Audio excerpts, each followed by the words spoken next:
warahmatullahi wabarakatuh.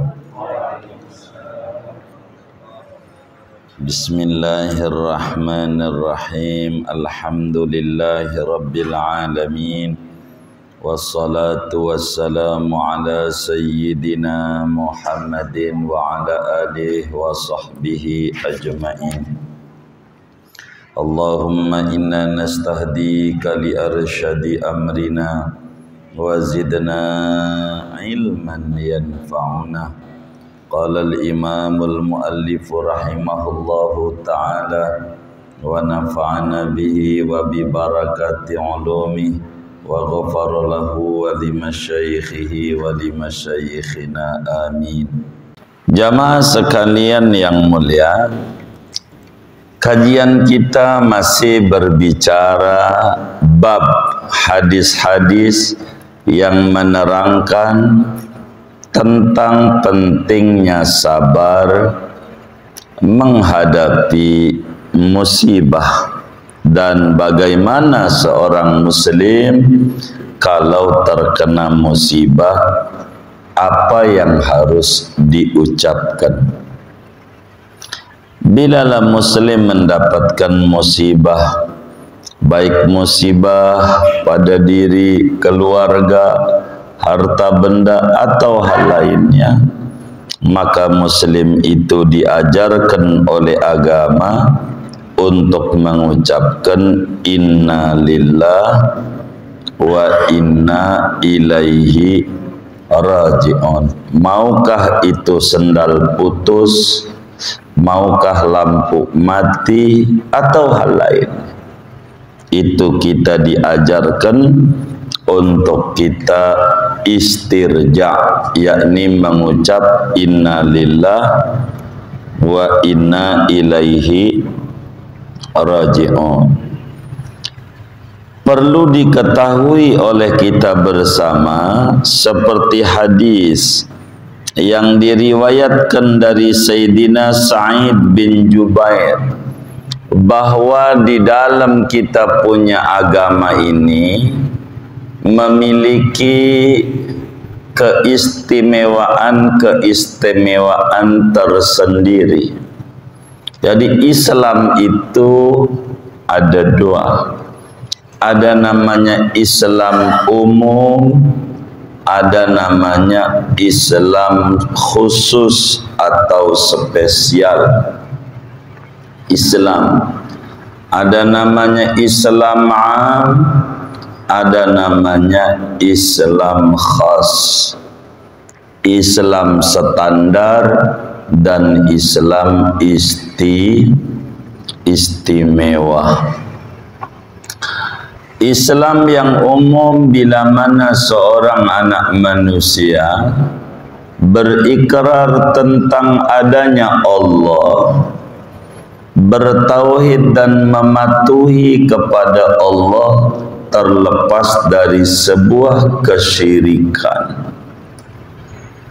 Ini namanya disebut Islam umum. Maka umatnya Nabi Nuh begitu, dia percaya kepada Allah, patuh kepada Allah, percaya kepada Nabi Nuh sebagai Nabi dan Rasul, maka orang tersebut sah disebut muslim, agamanya Islam, tapi Islam yang standar, yang umum, standar Islam. Begitu Nabi Ibrahim, nabi-nabi yang lain sampai Nabi Isa alaihi salam. Makanya Nabi Yusuf alaihi salam dalam doa yang dibaca, tawafani musliman wa alhiqni bisalihin, wafatkan aku sebagai muslim. Begitu anak cucu Nabi Yaqub, ma ta'buduna min ba'di qalu na'budu ilahaka wa ilaha abaika Ismail wa Ishaq wa Yaqub wa nahnu lahu muslimun. Kami semuanya muslim, tapi Islam umum standar. Ini semuanya dari umatnya Nabi Adam sampai Nabi Isa, semuanya yang beriman kepada nabi-nabinya dan beriman kepada Allah, namanya semuanya disebut muslim, tapi dengan Islam yang standar, yang umum namanya. Apa itu Islam yang khusus, yang spesial, yang istimewa? Adalah Islam yang dibawa oleh Nabi besar Muhammad sallallahu alaihi wa alihi wa sahbihi wasallam. Ini istimewa,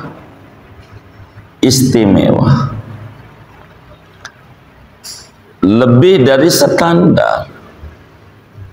Jadi kalau kita orang percaya dengan Allah, percaya dengan kerasulan Nabi Muhammad sallallahu alaihi wasallam, enggak cukup kalau kita enggak percaya kalau Nabi Isa Rasul, Nabi Zakaria Rasul, teruslah sampai Nabi Adam. Kita kudu kullun amana billah wa malaikatihi wa kutubihi wa rusuli. Kita kudu. Oleh karena Islam yang dibawa oleh Nabi Muhammad sallallahu alaihi wasallam adalah Islam yang amat sangat istimewa, memiliki kekhususan ajaran yang di umat dulu enggak ada, tapi di umat Nabi ada. Mana contohnya? Tayamum begitu. Umat dulu kalau enggak ada air, enggak bolehlah dia tayamum. Kalau enggak ada air, ya udah enggak sholat. Berapa hari? Tergantung, enggak ada airnya berapa hari. Sebulan, maka sebulanlah enggak sholat. Enggak boleh sama Allah, karena enggak wudhu. Nanti udah sebulan ada air, kali banjir begitu, atau hujan atau apalah, maka baru kita wajib ulang tuh sholat sebulan qadha, gara-gara ya enggak sholat dan enggak ada air. Tapi kalau Islam yang dibawa oleh Nabi Muhammad sallallahu alaihi wasallam, kalau enggak ada air boleh tayamum. Jadi Allah melarang kita jauh dengan Allah. Biar enggak ada air, Anda boleh tayamum. Buat Anda umatnya Nabi Muhammad boleh dekat dengan aku meski air tak ada. Ini namanya Islam spesial, Islam khusus, Islam yang istimewa, yang dibawa oleh Nabi besar Muhammad sallallahu alaihi wa alihi wa sahbihi wasallam. Ajarannya, syariatnya, tauhid sama syariatnya. Nah, mana kekhususan Islam yang dibawa oleh Nabi Muhammad yang lain? Ini malu. Kata Sayyidina Sa'id bin Jubair radhiyallahu ta'ala an, lam yakunil istirja' illa lihadhil ummah. Ajaran ketika mendapat musibah disuruh membaca inna lillah wa inna ilaihi raji'un, adanya khusus bagi umatnya Nabi Muhammad sallallahu alaihi wasallam. Jadi umatnya Nabi punya kekhasan ajaran. Kalau kita terkena musibah, apa aja musibahnya, mau ban bocor kayak mau ngaji ban bocor, begitu. Atau bensin habis karena ininya nih yang merah-merahnya tuh mati, apanya itu? Ya, penandanya itu. Iya, mati begitu. Mana dompet ketinggalan lagi. Innalillahi wa inna ilaihi. Pokoknya musibah apa aja kita disuruh baca inna lillahi wa inna ilaihi rajiun. Kita punya Allah, kita bakal balik sama Allah. Ini inna lillahi wa inna ilaihi rajiun adanya pada ajaran Nabi Muhammad saja. Nabi-nabi yang lain enggak ada. Begitu kata Sayyidina Sa'id bin Jubair radhiyallahu ta'ala anhu. Walau u'tiya li ahadin la u'tiya Ya'qub. Andai inna lillahi wa inna ilaihi raji'un diajarkan kepada nabi-nabi sebelumnya, maka pastilah Allah bakal ajarkan kepada Nabi Ya'qub alaihi salam ketika anaknya yang namanya Yusuf alaihi salam dikibulin oleh saudara-saudaranya. Nabi Ya'qub bininya doa. Dari bini kedua punya anak doa. Dari yang lain anaknya 10, 12 anaknya. Jadilah Yusuf sama Bunyamin. Yang lain ada Levi, Lawi gitu. Ada Yahuda, itulah muncul agama Yahudi. Ada Laden, macam-macam anaknya daripada Nabi Ya'qub alaihissalam. Banyak.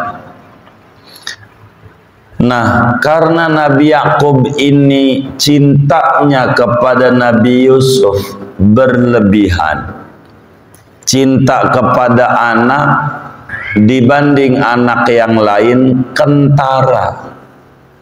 Jadi terang-terangan demennya, sehingga timbul ngiri sama anak yang lain. Ini yang dilarang oleh agama. Jadi kita punya anak, di mata kita secara lahiriah kudu diperlakukan sama, meski hatimu enggak bisa dibohongin. Ada yang lebih didemeni nama kita, begitu. Tapi lahirianya kudu sama. Kenapa itu? Karena orang hamil pun dalam kita punya kebiasaan selalu menuju bulan begitu membaca surat Yusuf. Biar apa? Enggak biar ganteng. Orang babanya hitam, emaknya hitam, anaknya putih dicurigai. Bukan itu, bukan. Ulama menyuruh membaca surat Yusuf agar supaya calon bapak dan calon ibu paham pola pendidikan anak dalam Islam. Karena isinya surat Yusuf itu adalah edukasi, pendidikan. Jadi pola pendidikan anak dalam Islam, bagaimana seorang ayah, seorang bunda harus memperlakukan anaknya. Maka disuruh baca surat Yusuf biar ngerti calon bapak dan calon ibu. Cuman karena nggak ngerti, ya gak jawabannya yang gampang aja biar ganteng begitu. Maka gara-gara jawabannya asbun namanya. Asbun itu apa ya? Iya, asal ngomong aja. Maka adalah orang berpikiran kalau hamil baca surat Muhammad aja, sebab Yusuf sama Nabi Muhammad, ganteng Nabi Muhammad. Tambah kagak ngerti lagi, tambah jauh begitu. amat tujuannya.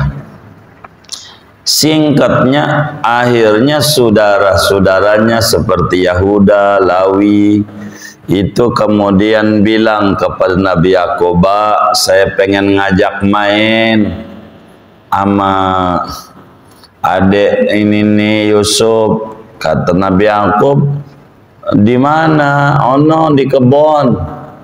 Kebun mana? Kebun nanas. Begitu, di kebun. Kata Nabi Yakub, banyak macan. Begitu, bahaya. Tenang, kami kan banyak. Begitu. Padahal bukan mau ngapa-ngapain, mau dicemplungin ke sumur Nabi Yusuf alaihissalam. Begitu. Akhirnya Nabi Yusuf dikibulin, jorokin, masuk ke dalam sumur. Bajunya suruh buka dulu, kasih dah obat merah.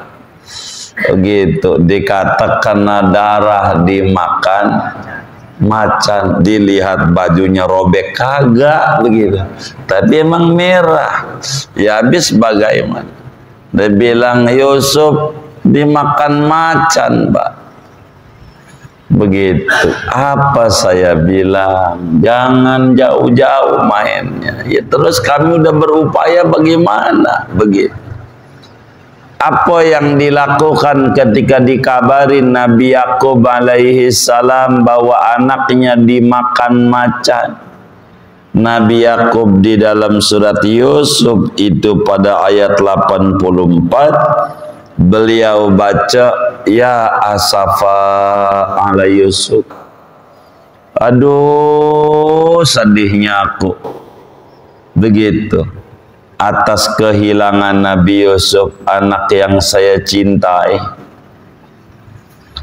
Enggak baca innalillah wa inna ilaihi raji'un. Nabi Yakub. Kenapa? Karena memang inna lillahi wa inna ilaihi raji'un spesial adanya pada ajaran Nabi Muhammad sallallahu alaihi wasallam, khusus buat umat ini, khusus ajarannya, khusus spesial. Jadi nggak ada innalillah pada ajaran orang-orang yang dulu, begitu, nggak ada. Yang harus dibaca apa nggak tahu, begitu, nggak tahu, begitu. Makanya innalillahi wa inna ilaihi raji'un adanya pada umat Nabi besar Muhammad sallallahu alaihi wasallam. Jadi kata Imam Sa'id bin Jubair, innalillah ini ajaran istimewa yang tidak diberikan ajaran ini kepada umat-umat terdahulu. Enggak. Ajaran ini innalillah nih baru di ajaran Nabi saja. Di ajaran Nabi. Dulu enggak ada. Artinya satu keistimewaan daripada umatnya Nabi Muhammad, salah satunya diberikan oleh Allah bimbingan kena musibah ngucapin innalillah wa inna ilaihi raji'un alladzina idza asabathum musibah qalu innalillah wa inna ilaihi raji'un. Satu, dua. Kata Imam Sa'id bin Musayyab, mantunya Abu Hurairah, seorang tabi'in besar. Beliau ngaji kepada banyak guru. Salah satunya adalah Abu Hurairah, mertuanya. Ngaji juga sama Sayyidina Umar bin Khattab, Sayyidina Sa'id bin Musayyab. Kata beliau, saya dengar Sayyidina Umar pernah menyampaikan, menyoroti daripada surat Al-Baqarah, daripada ayat 157. Kata Sayyidina Umar, ni'mal adlan wa ni'mal alawah. Sebaik-baiknya dua keadilan yang Allah berikan adalah apa yang disampaikan dalam Al-Quran pada ayat 157. Ulaika alaihim salawatum mir rabbihim wa rahmah. Jadi orang kalau dapat musibah jangan tinggal membaca innalillah wa inna ilaihi raji'un. Asalnya juga dari Allah, diambil lagi ama Allah. Kata Sayyidina Umar, ini adalah bentuk keadilan dari Allah. Keadilan bagaimana? Dengan ujian wala nabluwannakum bisyai'im minal khawf wal ju' wa naqsim minal amwal wal anfus was samarat wa basyiris sabirin alladzina idza asabathum musibah qalu inna lillahi wa inna ilaihi raji'un ulaika alaihim salawatum mir rabbihim wa rahmah. Keadilan dari Allah. Dari mana keadilan? Karena ujian yang menimpa manusia adalah satu, diberi ujian khauf, rasa takut. Mana lagi ujiannya? Kekurangan.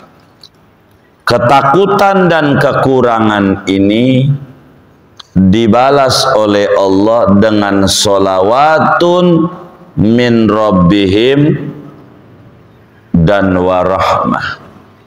Rahmah. Begitu. Kalau kita sabar. Namun wa ni'mal alawatu wa ulaika humul muhtadun. Sebaik-baiknya keluhuran, yaitu wa ulaika humul muhtadun.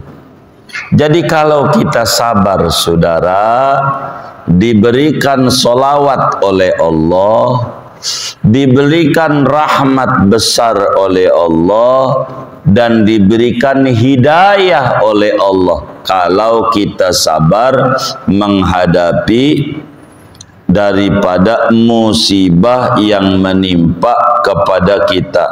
Yang sabar saja. Kalau kita sabar menghadapi musibah, rahmat dihadiahkan oleh Allah buat kita. Solawat yang satu solawatnya saja amat sangat luar biasa. Bagaimana bila solawatnya itu banyak dari Allah subhanahu wa ta'ala. Dengan kita terus bersabar menghadapi musibah yang menimpa kepada kita. Itu begitu. Ketiga, ada hadis yang diriwayatkan oleh Imam Tirmidzi, di mana Rasulullah sallallahu alaihi wasallam kan punya anak 7, yang laki 3, yang perempuan 4. Laki 3, perempuan 4. Yang bontot laki ini namanya Sidi Ibrahim. Makamnya di Baqiyah, di TPU Madinah. Baqiyah. Sayyidina Ibrahim. Ibrahim ini paling mirip semua-muanya dengan Nabi Muhammad sallallahu alaihi wasallam, dari ujung pala sampai ujung kaki, mirip apanya aja dengan Nabi Ibrahim. Ibunya Ibrahim dari Mesir, namanya Maryah Al-Qibtiyah. Ibunya. Selain Ibrahim, ibunya namanya Siti Khadijah. Dari sekian banyak Nabi punya istri, yang punya anak cuma 2. Dari Siti Khadijah dan Siti Maryah. Dari Siti Khadijah 6, laki 2, perempuan 4. dari Siti Maryah laki-laki satu, namanya Sidi Ibrahim. Sayyidina Ibrahim umurnya tidak lama, kurang lebih setahun setengahan, meninggal dunia. Sejak lahir tuh jadi setahun setengah wafat. Akhirnya Sayyidina Ibrahim berbarengan dengan terjadi gerhana matahari, begitu berbarengannya itu. Singkatnya, biar enggak panjang, ketika Sayyidina Ibrahim meninggal dunia, Nabi dikabarin, Nabi, anakmu yang bontot Ibrahim meninggal dunia. Ya Nabi, baca inna lillah wa inna ilaihi raji'un. Namun Nabi nangis, menetes air matanya. Nabi nangis. Para sahabat udah pernah dengar nasihat dari Nabi, kalau mati itu jangan nangis, begitu. Jangan nangis, gitu. Jangan meratap. Dipikir oleh sahabat meratap tuh nangis. Jadi ketika Nabi nangis, sahabat Abdurrahman bin Auf melihat Nabi nangis, kaget. Atabki ya Rasulullah, kok engkau menangis Nabi? Bukankah engkau melarang dari menangis? Kenapa engkau nangis?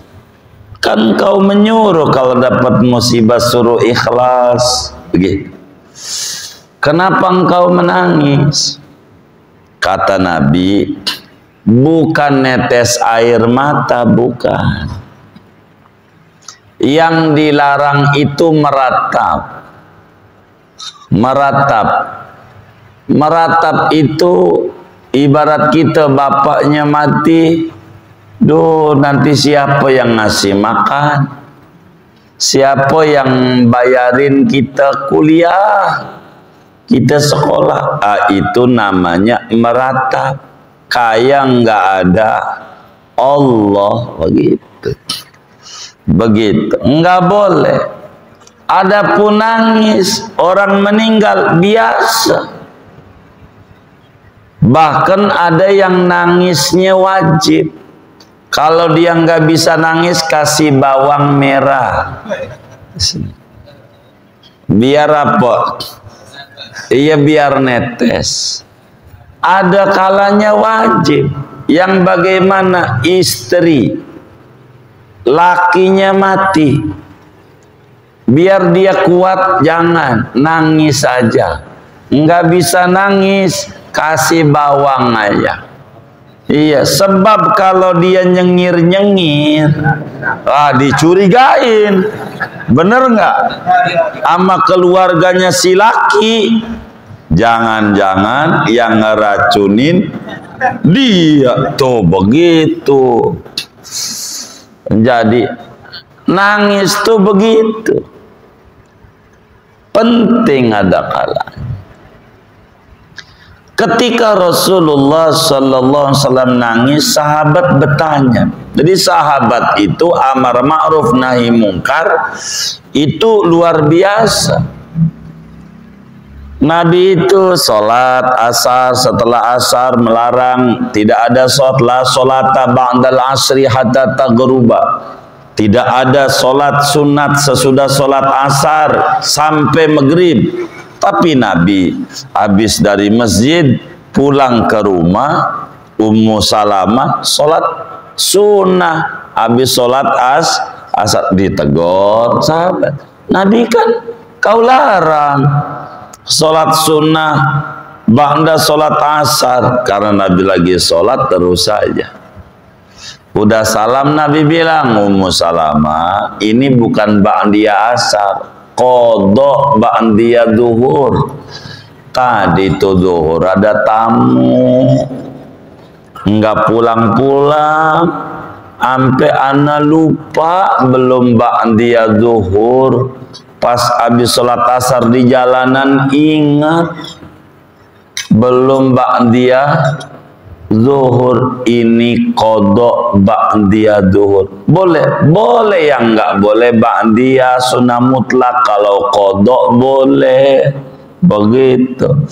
Jadi sahabat itu bertanya ketika mendengar Nabi melarang nangis, maka ketika Nabi wafat anaknya Sidi Ibrahim, Nabi nangis. Maka Sidina Abdurrahman bin Auf nanya, kok engkau nangis? Kan engkau nggak boleh katanya nangis. Nabi jelasin, yang nggak boleh meratap, meraung-raung, nggak boleh. Nyakar-nyakar wajah, frustasi, gundulin rambut, guling-guling, apalagi dah tuh robekin baju, gunting-gunting baju, enggak boleh. Begitu yang kayak begitu yang dilarang. Seruan-seruan jahiliyah. Waduh, siapa yang ngasih makan kami kalau baba mati ini? Begitu. Itu dilarang. Yang dilarang. Mukul-mukul badan. Begitu. Kalau Cina begitu kalau mati. Ikut nangis bagi duit. Begitu. Hah? Apa namanya? Apa nih? Hah?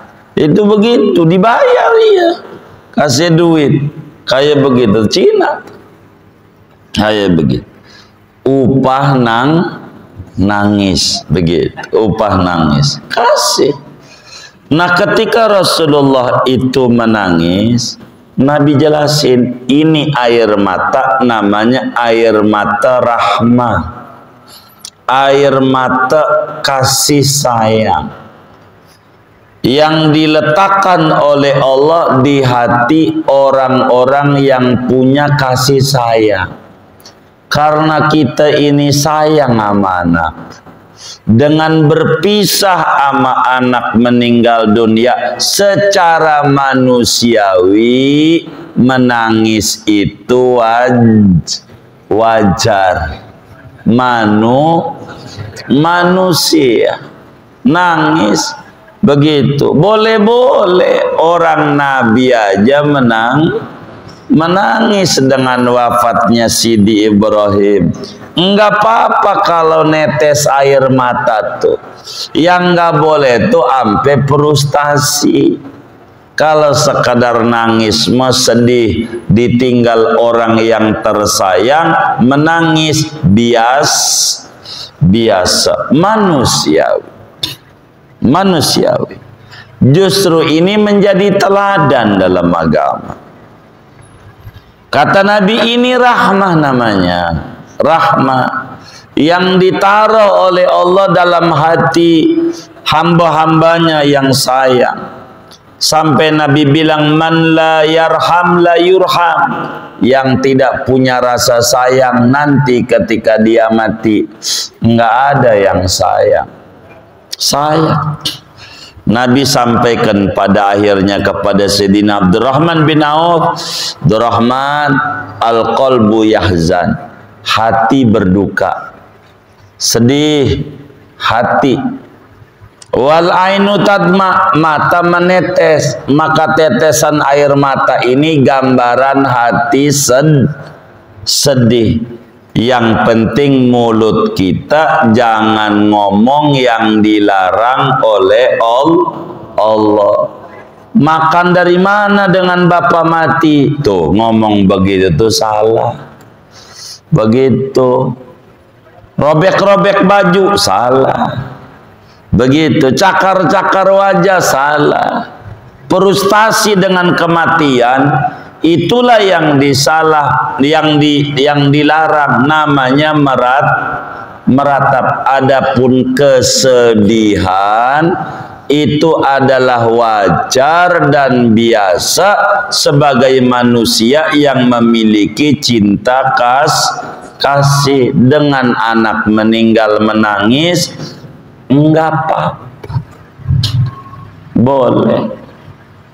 boleh saja. Tidak kategori meratap. Jadi jangan sampai ketika ada orang menangis, anaknya wafat, istrinya wafat, suaminya wafat, orang tuanya wafat, tuh orang meratap, enggak benar. Hati itu berduka biasa, mata menetes, air matanya biasa. Yang enggak boleh, jangan melakukan tindakan-tindakan yang tidak diajarkan oleh Nabi besar Muhammad sallallahu alaihi wa alihi wasallam. Begitu singkatnya. Yang namanya sedih kudu sabar. Jadi kalau kemudian anak mati biasa aja, ketawa-ketawa, ya kagak. Justru dikata stres kalau begitu. Begitu, maka kesedihan itu ada normal, yang nggak boleh meratap. Itu saja. Dan segini aja ngaji kita malam hari ini, ridhoin. Ada yang ditanya mungkin? Baik, silahkan.